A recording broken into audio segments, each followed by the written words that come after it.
Estamos de volta, Liberato. Isso aí. Vamos esperar o pessoal chegar aí. Mas que história, hein, Liberato? É Pois é, uma... mas olha só, então ele começou a fabricar os rolos lombar, ele Ele... e a Joy, a esposa dele, usando lã de carneiro, fazendo um rolinho para poder manter a postura, porque ele viu que a posição sentada era desfavorável para os pacientes que apresentavam desarranjo. Então, assim, realmente foi muito interessante esse é muito aspecto. observador, né? Ele sempre fala, né, que tudo que eu aprendi eu devo aos meus pacientes. Sim. Eu acho que hoje em dia, você lendo a história dele, eu lembrando como que foi tudo, você realmente, eu quando dou minhas aulas, eu sempre falo, né? Eu, como sou mineiro, eu falo why, né? E o why em inglês quer dizer por quê, né? Ele passou a vida dele profissional Perguntando. perguntando Por quê? por quê. Tudo que ele via nos pacientes, ele buscava o porquê, né?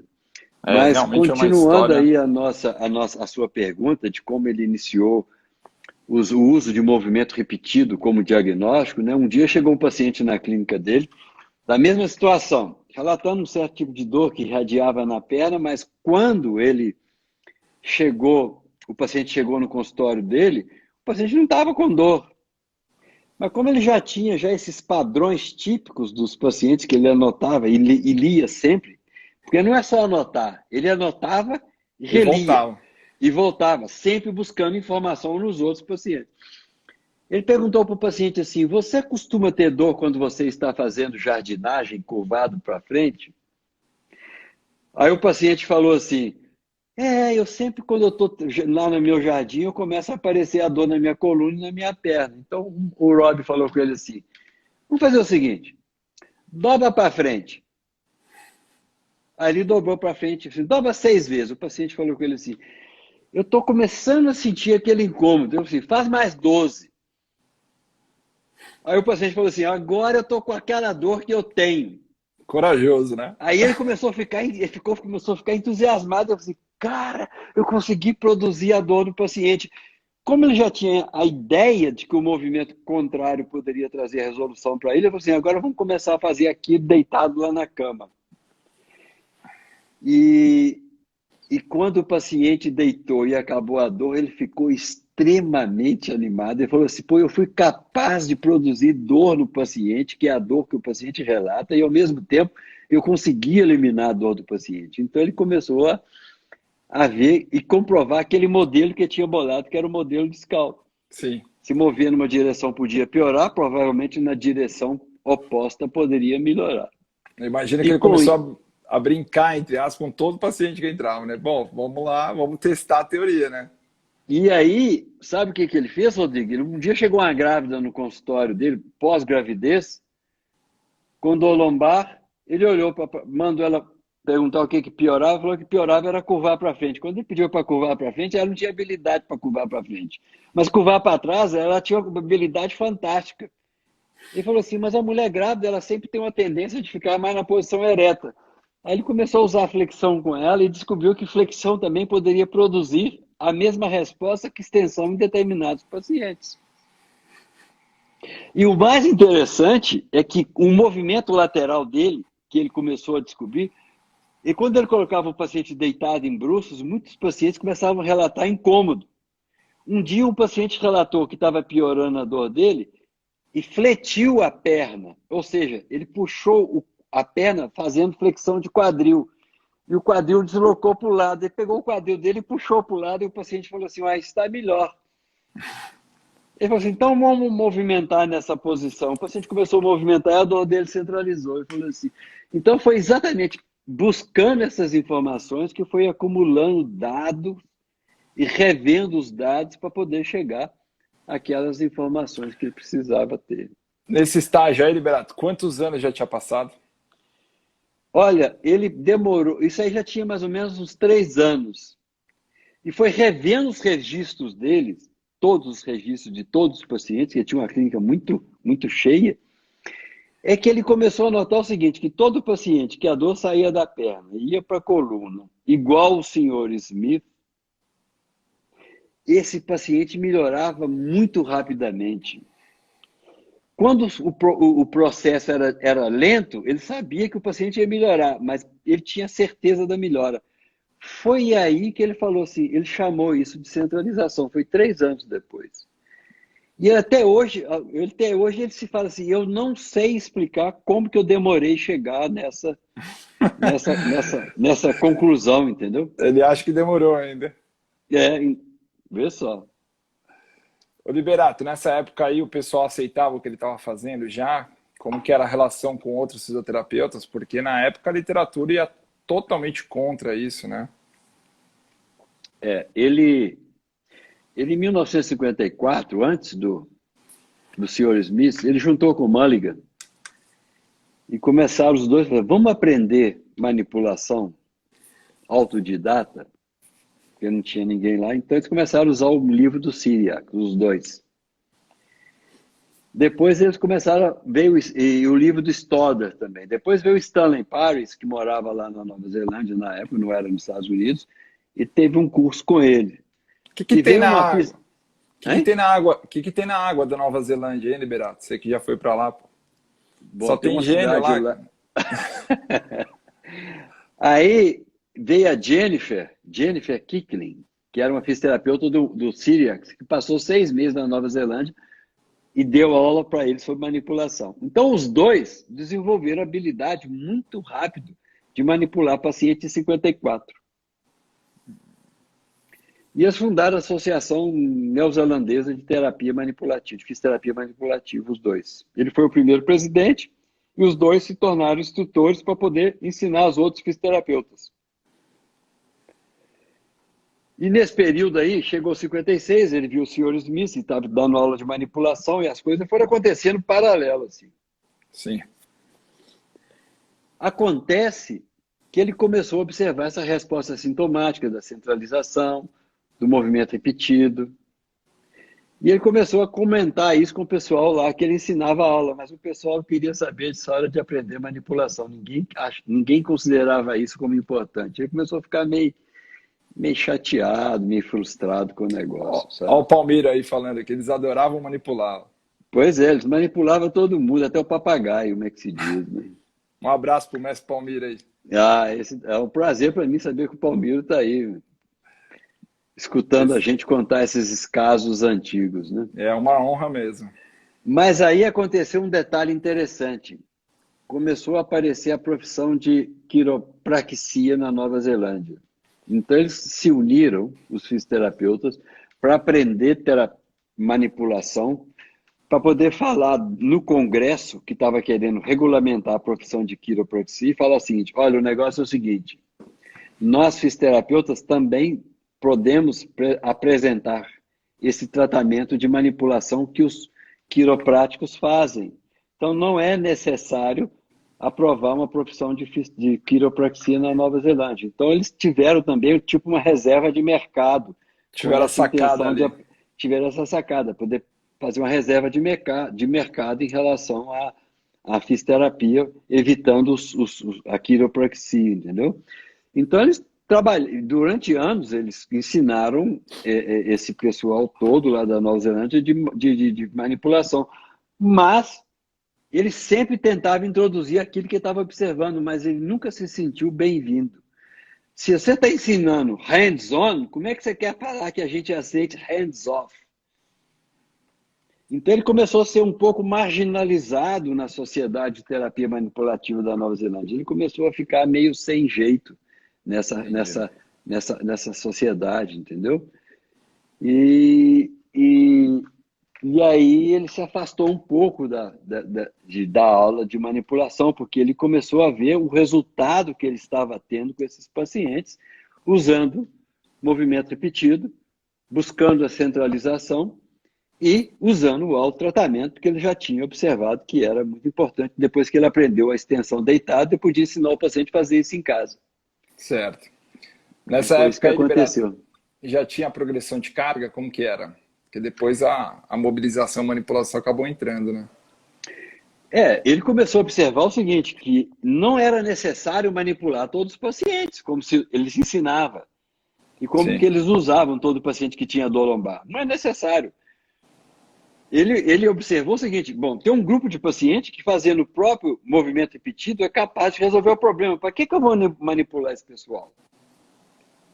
E ele descobriu, através dos anos, que só 30% que precisava de algum tipo de ajuda. E ele passava isso para o pessoal, mas o que tinha na época era o seguinte, o legal era, O hands-on. entendeu? Era o hands-on. Então, o pessoal nunca acreditou nele, né? E ele foi desenvolvendo isso. Então, mais ou menos lá por volta de 65, ele estava já com o sistema todo dele desenvolvido, com a ficha de avaliação desenvolvida, o teste de movimento repetido, estava legal. Ele falou o seguinte, eu preciso conhecer o resto do mundo. O que eles estão pensando? Sabe o que ele fez?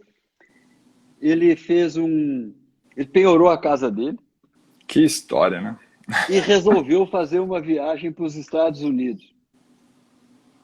E ele fez uma viagem de 14 semanas pelo mundo. Ele foi para Vancouver, conheceu o Bourdillon, foi para Montreal, Farfan, foi conhecer o Menel e o Stanley Paris nos Estados Unidos. Ele foi para o Cyriax, John Abbott, Stoddard, na Inglaterra, Kaltenborn, em Holland, Maine, em Paris, e Maitland, em Adelaide.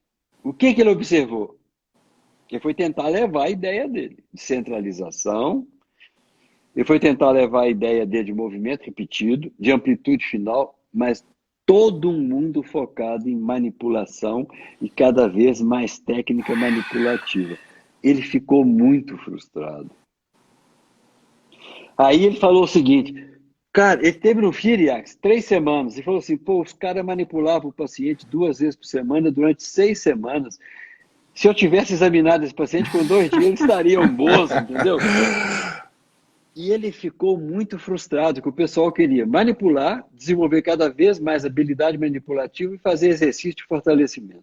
Nenhum deles, nenhum deles comprou a ideia, Liberato? Nenhum deles comprou a ideia. Disse, legal, tudo bem, legal, ideia tal. A gente vai testar depois. O que depois. Ele fez? Ele já tinha testado correção manual do desvio lá na Nova Zelândia nesse período. Porque chegou um dia um paciente lá com desvio lateral, ele deitou de bruços, tentou fazer extensão com o cara e o cara piorou. Botou o cara em pé, aí voltou a melhorar. Deitou de bruços, piorou. Aí ele olhou o paciente em pé e falou o seguinte, quem sabe se eu empurrar ele para o lado contrário, conserta? Esse foi o primeiro paciente dele. Aí ele foi lá, fez a correção manual do desvio e empurrou o paciente. Quando ele empurrou o paciente, ele desviou para o lado contrário e ficou pior. Ele não sabia o que fazer, mandou o cara embora para casa. Aí ele começou a repetir isso com pacientes que vinham com desvio lateral. E ele percebeu o seguinte, que ele tinha que ir devagar e depois que ele corrigisse, ele tinha que corrigir a extensão também. Aí ele começou a ficar bom nisso daí. Sabe o que ele fez? Ele fez um filme. Ele fez um filme dele fazendo a correção manual de um desvio lateral. E quando ele chegou no Cyriax e no Abbott, ele começou a mostrar o vídeo para o pessoal.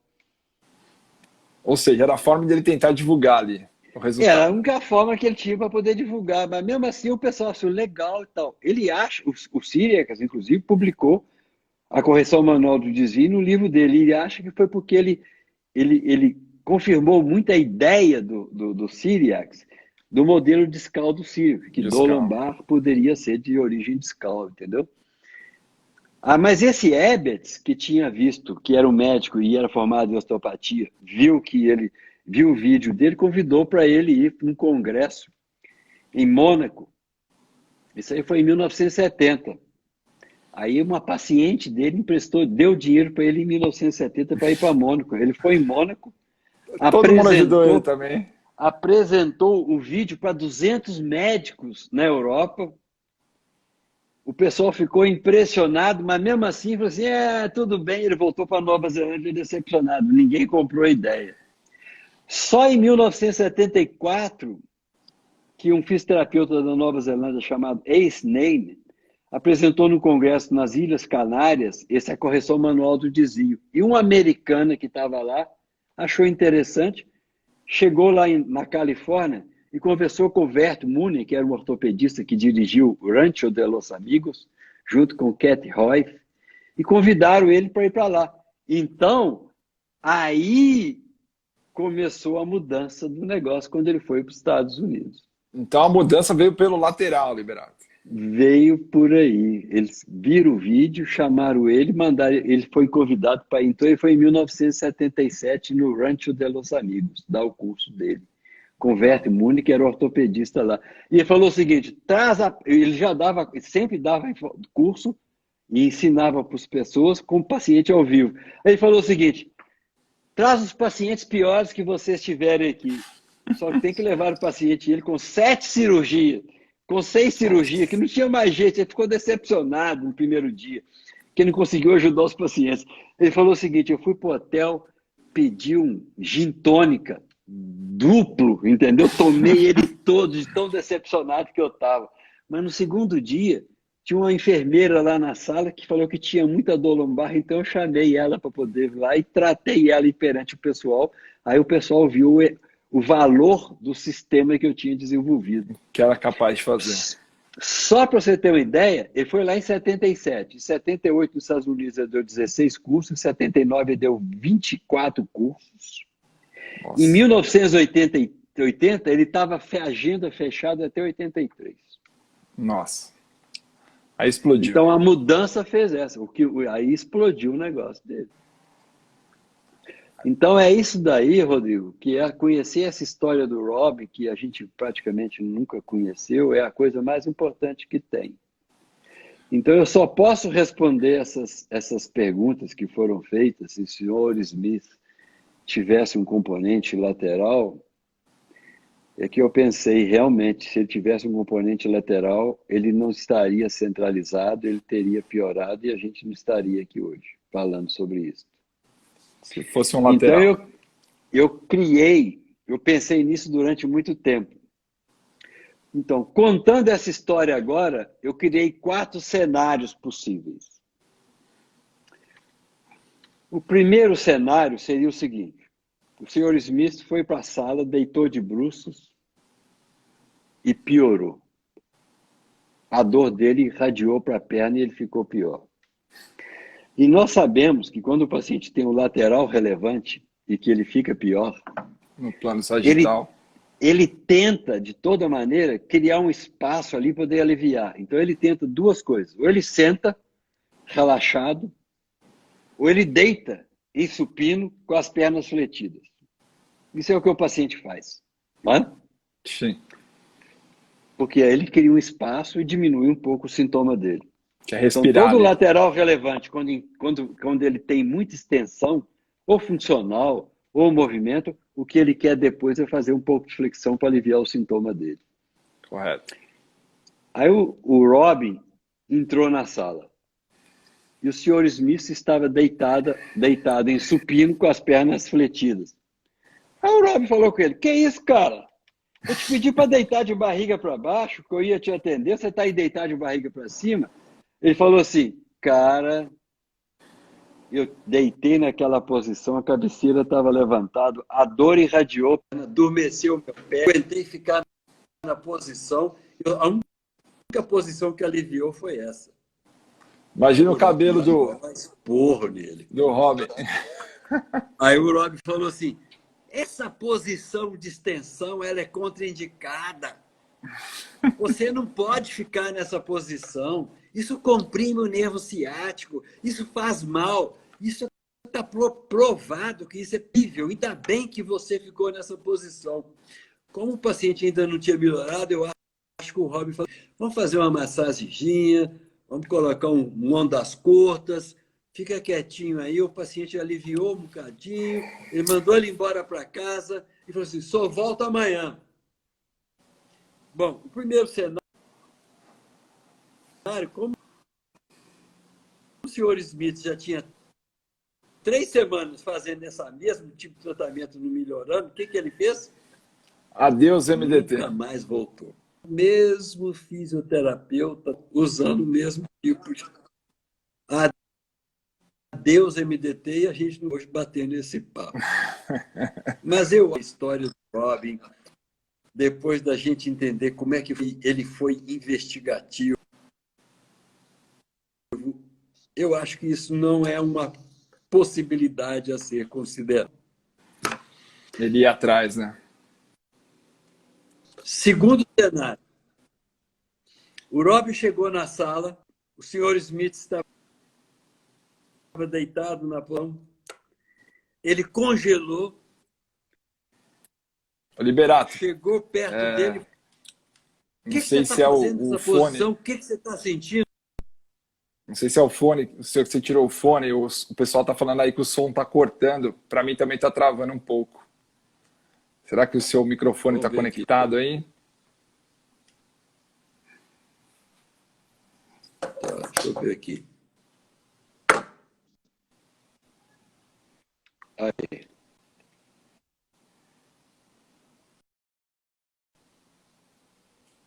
Melhorou aí, pessoal?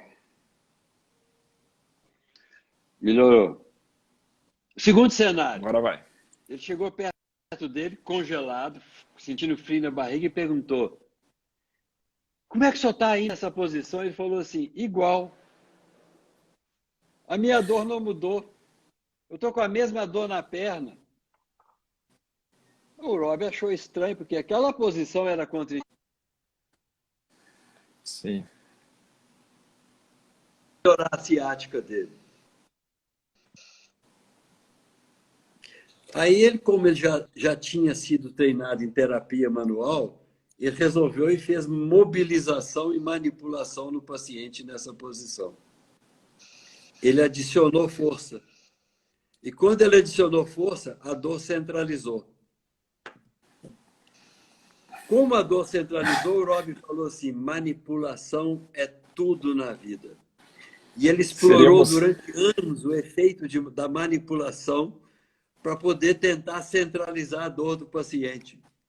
O cenário E hoje ele seria se todo tornou mundo o maior manipulando. especialista em centralização no planeta e criou o Instituto Mackenzie de Terapia Manipulativa.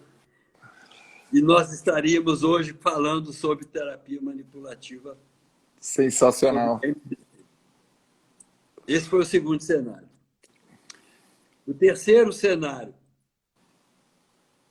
O senhor Smith deitou na cama, começou a piorar, porque extensão lateral relevante piora. A dor dele começou a descer para a perna, e aí ele puxou a perna direita em direção, ele fletiu o quadril, na posição que nós chamamos de roadkill, na posição de bebê, dormindo. Ele fletiu o quadril e o joelho. Com isso, o quadril foi para o lado esquerdo. Quando o Rob chegou e falou assim: o que você está fazendo nessa posição? Essa posição é a pior posição do mundo. Ela faz mal para quem tem problema de ciática. Ele falou assim: cara, a minha dor da perna sumiu. Ele falou assim: mas como? Eu falei: eu fiquei deitado de bruços, a maca estava Piorou. elevada, a dor irradiou na perna, aí eu puxei minha perna direita para o lado, e a dor está agora só na minha coluna. Assim, como é que está a dor na coluna? Assim, está bem melhor que dor na perna. Se levanta. Ele levantou, andou e tal. Falei: tudo bem, se deita de novo de bruços. Ele deitou na posição de hiperextensão, a dor centralizada foi eliminada, e ele falou o seguinte: ele começou a desenvolver, então, posições e movimentos que pudessem modificar o sintoma e a mecânica do paciente. E com anos passando, analisando os pacientes, ele desenvolveu, então, um sistema de MDT, Mechanical Diagnosis and Therapy, criou o Instituto Mackenzie Internacional, e nós hoje estamos aqui conversando sobre o MDT. Sensacional, né? Quarto Ainda tem cenário. mais um Tem cenário. mais um. Eu comecei a Ó, Liberato, madrugadas e madrugadas pensando. Quarto cenário. esse processo aí que você faz dos cenários aí, ó, quando você está avaliando os pacientes lá, a gente percebe que a sua cabeça faz esses cenários aí em poucos segundos. Sai fumaça na cabeça. O paciente sentou na Quarto maca e você cenário. já traçou. O senhor Smith entrou, ele mandou ele tirar a roupa, deitar de bruços. Ele deitou, a maca estava elevada. Imediatamente a dor irradiou perna abaixo e ele piorou. Aí o senhor Smith abaixou a cabeceira da maca. Mas a dor não melhorou. Então, ele deitou sobre o lado direito e encolheu as pernas para tentar colocar um pouco de flexão, porque o lateral relevante, quando ele piora com extensão, ele gosta de flexão para criar um espaço. Então, ele deitou de lado com as pernas fletidas. Mas a dor na perna direita dele, que estava junto à cama, continuava doendo. Aí ele resolveu girar o tronco para pegar aquela campainha que vocês viram na foto que está aí, para poder chamar o Mackenzie. Quando ele chegou e rodou para o lado esquerdo, a dor da perna dele melhorou. Cara, sensacional. Como a dor da perna dele melhorou, ele ficou quietinho lá, por exemplo. Ele ficou esperando.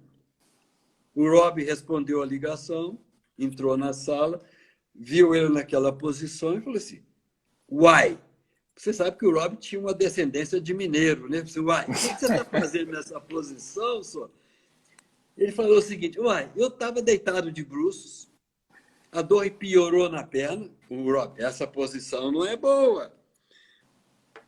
Aí eu baixei a cabeceira, deitei para o lado e torci o tronco para chamar a campainha. Quando eu torci o tronco, a minha dor foi embora. O Rob ficou surpreso com a situação, resolveu... Cabelinho subiu? Ele falou o seguinte, eu não tenho dor na perna. Aí ele levantou a cabeceira da cama, eu só estou com dor central. Mandou ele levantar, ele andou sem dor e falou assim, vai para casa e continua fazendo essa posição. Ele estabeleceu o autotratamento. E com isso ele investigou essas posições de rotação, de extensão, de flexão, e observando a resposta sintomática e mecânica. Durante 10 anos, ele anotou todas as respostas do paciente, estabeleceu um protocolo de investigação desse paciente, criou o Instituto Mackenzie Internacional, e nós estamos aqui hoje falando sobre MDT. Sensacional. Então, se o senhor Smith tivesse um lateral relevante, eu gostaria de dizer a você que o Rob seria capaz de identificar qual é e qual seria a melhor maneira de lidar com esse paciente e permitir que a gente estivesse aqui hoje conversando. Ou seja, de qualquer forma estaríamos aqui, né, Liberato? É sensacional isso. E assim, o que mais me impressiona é o seguinte, MDT é só extensão, né, Liberato? Não é mais nada, não tem raciocínio clínico nenhum. Vamos botar todo mundo na extensão e você vê um simples lateral relevante aí, 4 variações, né, de desfecho. Aí vem um resumo da história, né? Ele há 60 anos começou a pensar sobre isso, observando um paciente e aprendendo tudo com os pacientes, que ele, durante mais de 10 anos, e ele criou um modelo para poder justificar aquilo que estava acontecendo com os pacientes, baseado do conhecimento que ele tinha na época, né, que era a cirurgia de paciente que tinha disco invertebral, o conceito do celiac em relação à dor de origem de disco invertebral, criou um modelo para poder explicar a resposta do sintoma, e hoje nós percebemos que nós não dependemos desse modelo para poder examinar, diagnosticar e tratar um paciente. Na verdade, ele criou um sistema de interpretação da resposta do sintoma dos pacientes e da mecânica do paciente, quando você aplica carga repetida nele, que nos permite determinar se o paciente vai melhorar ou não, se vai melhorar rápido ou melhorar devagar, independente da patologia tecidual que está lá. Sim. O segredo está na resposta sintomática, de lá né? para cá.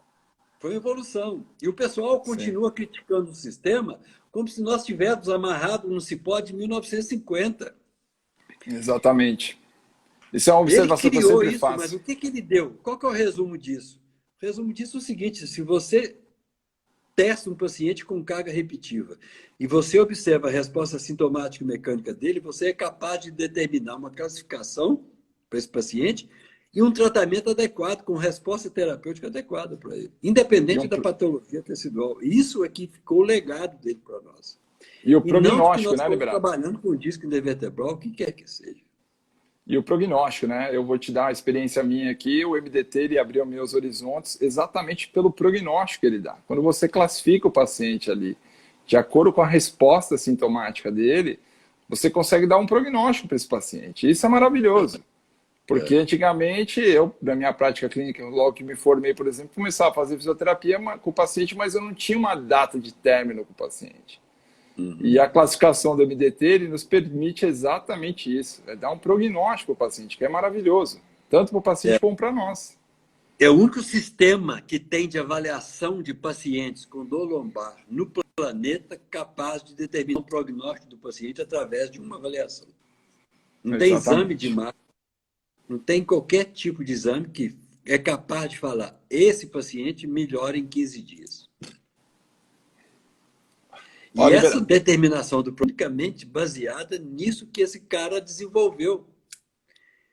Sim. Mas ele, para desenvolver isso, ele teve que ter essa ideia inicial desse artigo Sim. que ele leu, dessa resposta que ele viu do paciente, essa investigação toda para falar isso é a articulação que está promovendo. Mas hoje isso para nós não é mais importante. O importante para nós hoje é exatamente isso. Teste o seu paciente, aplica a carga repetida, analisa a resposta sintomática e mecânica, determina uma classificação, que são 13 classificações que nós temos, Sim. e veja se o paciente é adequado ou não para ser tratado. Porque não quer dizer que nós vamos tratar todo mundo, nós vamos tratar só os pacientes que são necessários a serem tratados. Ô, Liberato, você falou das classificações aqui, tem uma pergunta que eu queria te fazer, que é o seguinte. Muita gente desconhece a classificação de síndrome de dor crônica, né? Que o MDT criou. Então, isso vem, eu gostaria de saber em que parte desse processo que você contou pra gente, que ele teve essa sacada, que ele percebeu que hoje é muito falado sobre o autogerenciamento do paciente, sobre o tratamento centrado no paciente, a educação em dor. Quando que ele teve essa sacada? Porque a gente tem essa classificação dentro do MDT, né? E a gente utiliza muito ela hoje em dia, e hoje em dia isso está muito em evidência, né? E as pessoas também que desconhecem um pouco a técnica não levam isso em consideração quando falam que a técnica é puramente mecânica, né? Queria saber quando surgiu isso aí. Muito boa a sua colocação, porque é o seguinte, o Mackenzie começou a vida dele com 3 síndromes. Derangement, Dysfunction e Postural. Agora, as outras 13 classificações que nós temos dentro do sistema foram desenvolvidas ao longo do tempo, não só com o Rob, mas também com todos aqueles que estiverem envolvidos diretamente com o ensino do sistema, nós, professores. E o sistema MDT é um sistema que está sempre evoluindo à medida que a ciência evolui e nos mostra resultados e direções para poder seguir. O Rob foi uma pessoa que, quando o paciente apresentava essa característica de dor crônica, né, dor nociplástica, drive cognitivo emocional, essas coisas, o Rob não, entendeu? Eu já vi o Rob atendendo um paciente num palco, num congresso, que mostrou características típicas de bandeira amarela, de drive emocional, cognitivo, que falou assim, o senhor não é adequado para esse tipo de tratamento e dispensou o paciente. Entendi. Ou seja, ele era um cara formado em 1950, completamente diferente de nós hoje em 2020. Então, dor crônica para nós é um tipo de classificação em que o paciente não tem as características de um desarranjo, uma disfunção, de um postural, e nem das outras 12 classificações. É um paciente que é predominantemente sintoma nociplástico, hipersensibilidade central, importantes cognitivos.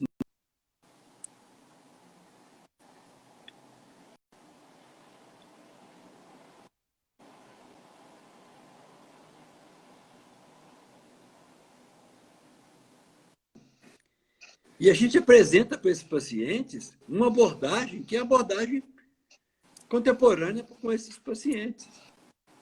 Sim.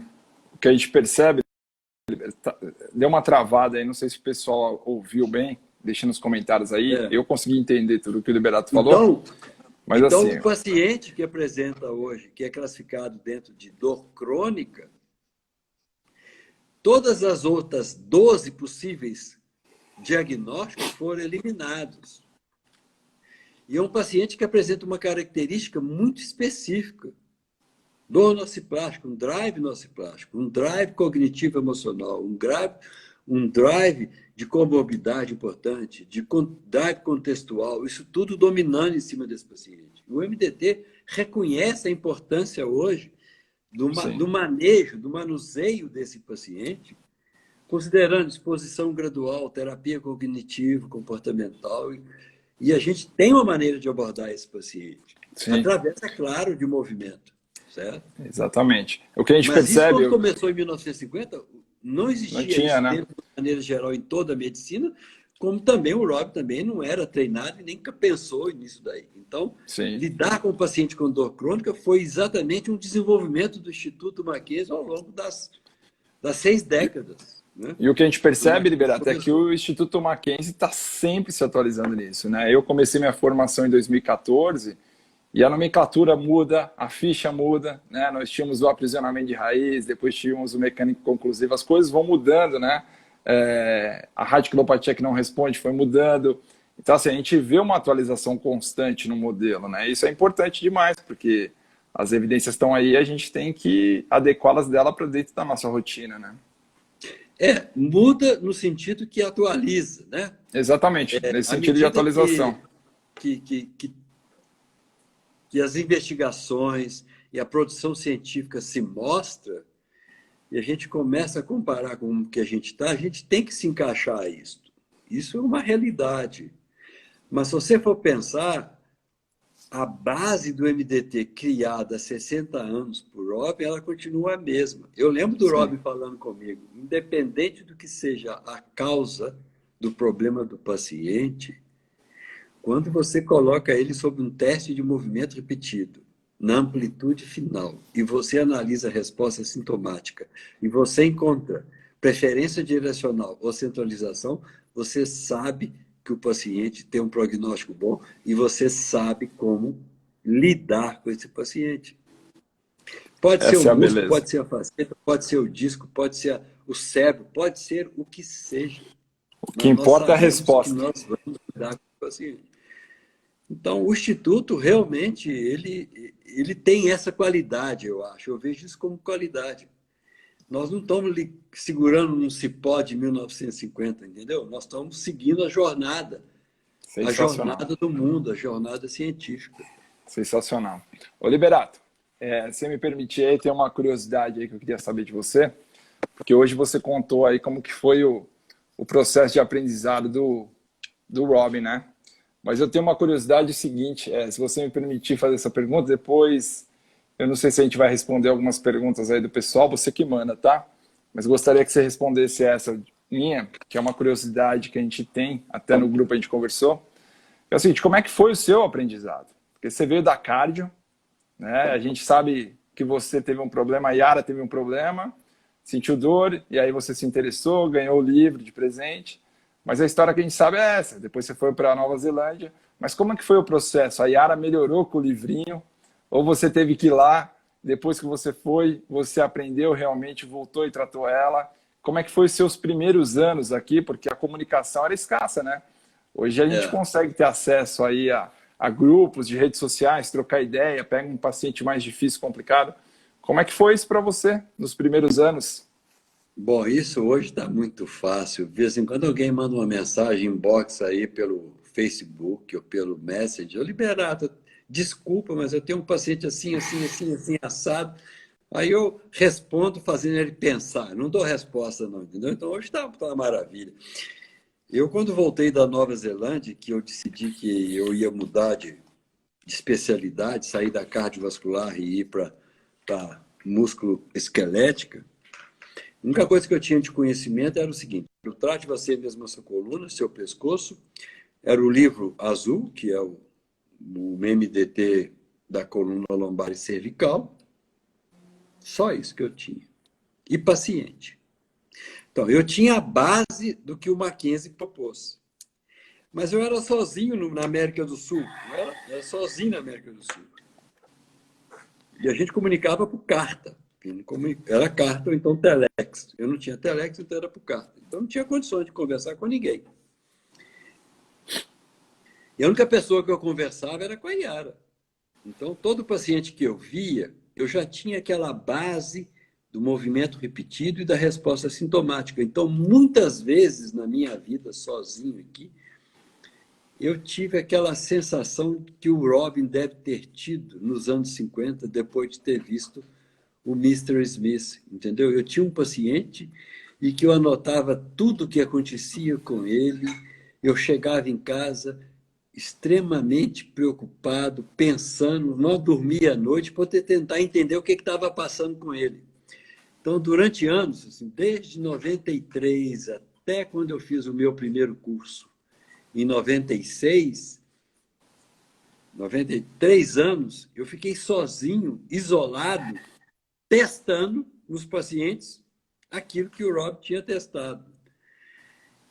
Eu tive muito resultado bom, mas eu tive muito resultado ruim que me ajudou muito a aprender. E no dia que eu fui para os Estados Unidos, em 1996, fazer o meu primeiro curso, foi assim, foi fantástico, né? O que eles me deram de informação quando eu vi pacientes sendo tratados. Agora, eu acompanhei o Rob tratando o paciente durante um mês lá no Lodge, e que eu fiquei assim espantado, porque eu nunca tinha visto paciente de coluna na minha vida, a não ser na faculdade. Eu estava trabalhando com cardiovascular. Um dia tinha um paciente lá, nós dois, ele via no paciente, o paciente começou a fazer extensão, ele botou pressão extra no paciente, e o paciente deu um grito e ficou travado. Aí ele mandou o paciente levantar, o paciente levantou completamente travado e falou assim, dobra para frente. E o paciente falou assim, eu não consigo. Aí ele falou comigo assim, o que aconteceu? Você não tem a menor ideia. Aí ele deitou o paciente de barriga para cima, mandou ele puxar o joelho no peito, e foi ajudando, o paciente ficou em pé, dobrou para frente. Eu não sabia o que era. Ele falou assim, vai lá no salão lá e conversa com os outros fisioterapeutas, o que você viu aqui, eu quero saber a resposta no final do dia. Aí eu contei, o pessoal ficou discutindo. Aí, quando chegou no final do dia, ele falou o seguinte, esse paciente fez uma cirurgia de hérnia de disco, ainda tem dor. Quando eu coloquei extensão com pressão extra máxima com ele, eu provoquei uma anterior nele. Por isso é que flexão resolveu o problema dele. Foi a primeira vez que eu vi essa característica de um essa característica. Isso me deu muita segurança de voltar para o Brasil e começar a testar isso nos meus pacientes. Eu tinha 600 pacientes ao mês em reabilitação cardíaca, faixa etária de 45, 55 anos de idade. É a faixa etária que tem muita incidência de coluna. Eu queria nem saber. Testou para ter na onda. Eu estou com dor nas costas. Levava lá para o ambulatório e testava eles. Então, eu aprendi muito. Sozinho também. Foi muito teste mais testes. Teste e testando os pacientes. Exatamente. Legal, assim como o meu primeiro paciente que eu vi quando apresentou centralização. Foi um dos primeiros quando eu voltei da Nova Zelândia. Ele era cunhado da secretária da clínica que eu trabalhava lá no hospital. Ela falou assim, o fulano está com dor na perna, não sei o quê. Aí assim, eu quero examinar ele. Ele chegou lá na clínica, deitei ele de bruços, comecei a estender ele, e ele gritando de dor, mas falando que a dor estava diminuindo na perna. Eu disse, então parece que isso é certo. Vai embora para casa que amanhã você vem cá. De tarde, eu não aguentei, fui na casa dele ver o que estava acontecendo. Cheguei lá e falei, eu não tenho mais dor na perna, então vamos continuar fazendo. Aí a dor saiu da coxa e foi para a coluna lombar. Foi a primeira vez que eu vi. Eu não tinha treinamento nenhum, eu tinha acabado de voltar da Nova Zelândia. Como é que você diz? Era muita curiosidade, né? Você nunca esquece. Era muita curiosidade para ver centralizando, né? Muita. É aquela história, né? Por quê, né? O que está acontecendo? Então, Ô, Liberato, duas perguntas aqui, ó. Temos mais 10 minutinhos, Liberato? Eu não sei, o tempo aí está com 21h47, nós temos mais 10 minutos. 10 minutos? Então vamos lá. Ó. Duas perguntas bacanas aí, que uma eu já até tinha pensado em fazer. Ó. Como é que o o conceito passou da lombar para cervical, né? E o Everton aqui, grande Everton, perguntou do anteroposterior. Quando foi seu primeiro aí, anteroposterior, e do Robin também. Tá. A cervical, logo depois que ele começou a estabelecer um protocolo mais determinado para a coluna lombar, ele resolveu testar a cervical. E baseando no mesmo princípio, fazendo extensão. Só que ele usava extensão fisiológica da cabeça, do pescoço. Alguns pacientes respondiam, outros pacientes não respondiam.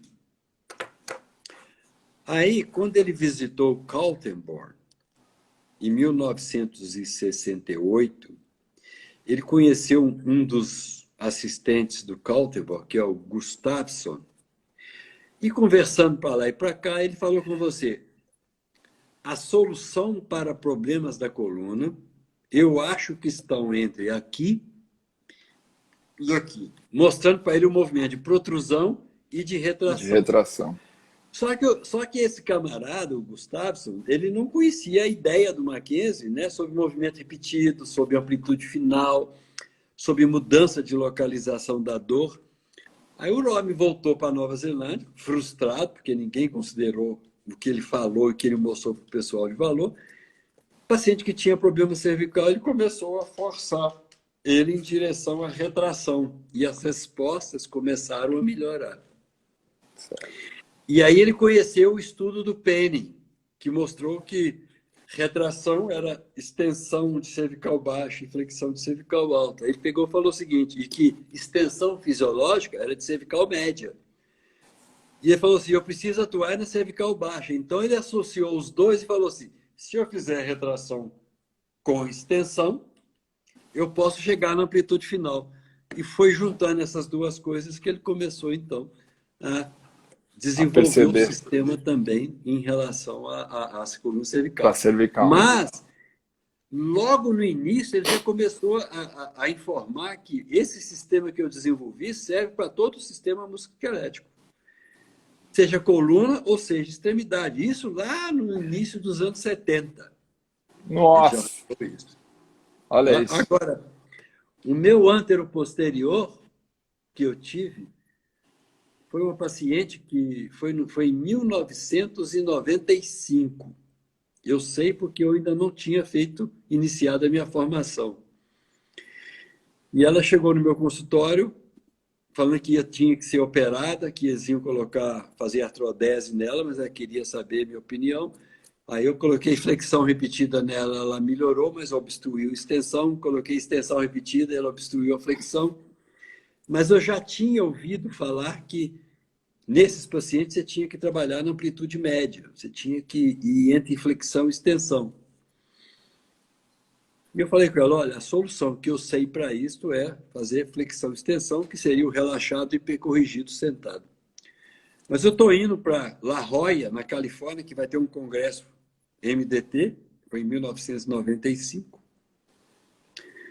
E eu vou perguntar para meus colegas lá, porque eu vou encontrar. Eu fui lá, na época, lá, conversando com os professores que tinha lá, contei o caso e eles falaram, não, isso aí é anteroposterior, é slouch of correction, é relaxado e hipercorrigido. Eu cheguei para ela aqui no Brasil e falei assim, olha, você tem que fazer isso aí pelo menos 1000 vezes por dia. E a paciente acreditou em mim e começou a fazer. Ela resolveu o problema dela. Ela é uma paciente e amiga até hoje. Eu já atendi por vários problemas dela. Ela gosta muito de mountain bike. Ela já teve vários acidentes, então já tratei muito dela. Me encaminha paciente demais da conta. Mas assim, foi uma experiência muito interessante que eu tive com esse paciente. Muito bacana. É muito interessante atender anteroposterior. Muito bacana. Bom, gente, eu acho que é o seguinte. Eu gostaria de terminar isso daí falando o seguinte. Primeiro, você tem que confiar no sistema. Então, para fazer um bom MDT, você tem que confiar no sistema. Como o Robin confiou no sistema. E como nós todos que estamos aqui confiamos no sistema.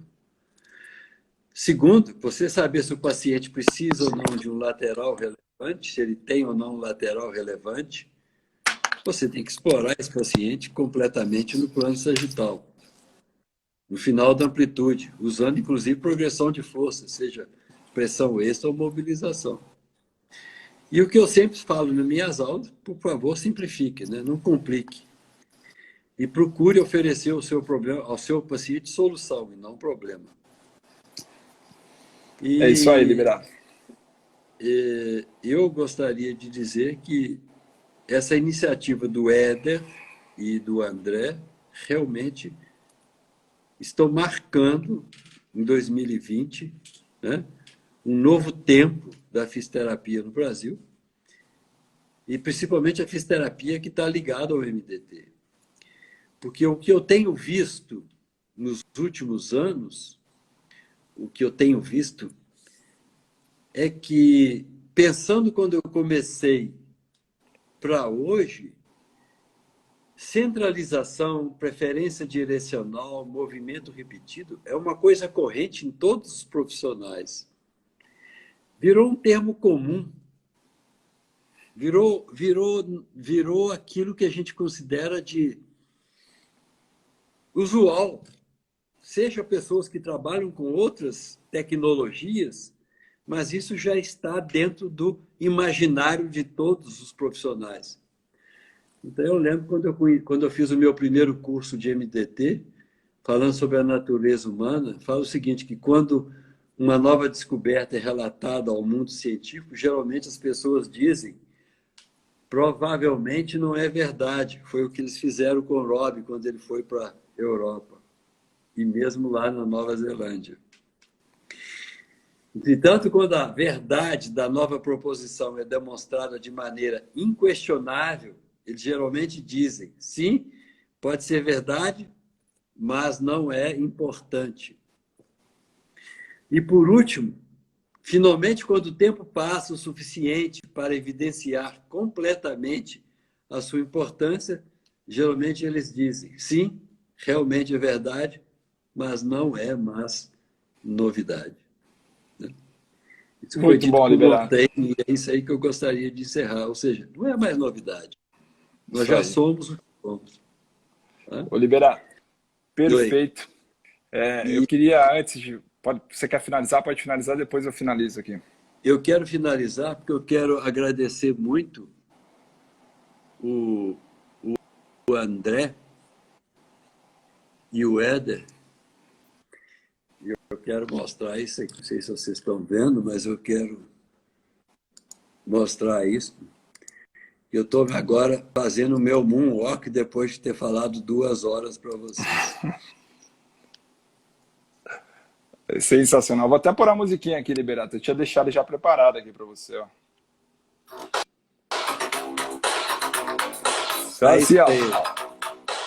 ao som do nosso amigo aqui, eu queria agradecer, Liberato, o seguinte. Primeiro, agradecer ao Éder e ao André. Realmente, nesse momento de pandemia, essas 22 lives foram sensacionais. Eu assisti todas. A gente aprendeu muito em todas. E, assim, eu imagino para você o orgulho que foi perceber o seu legado.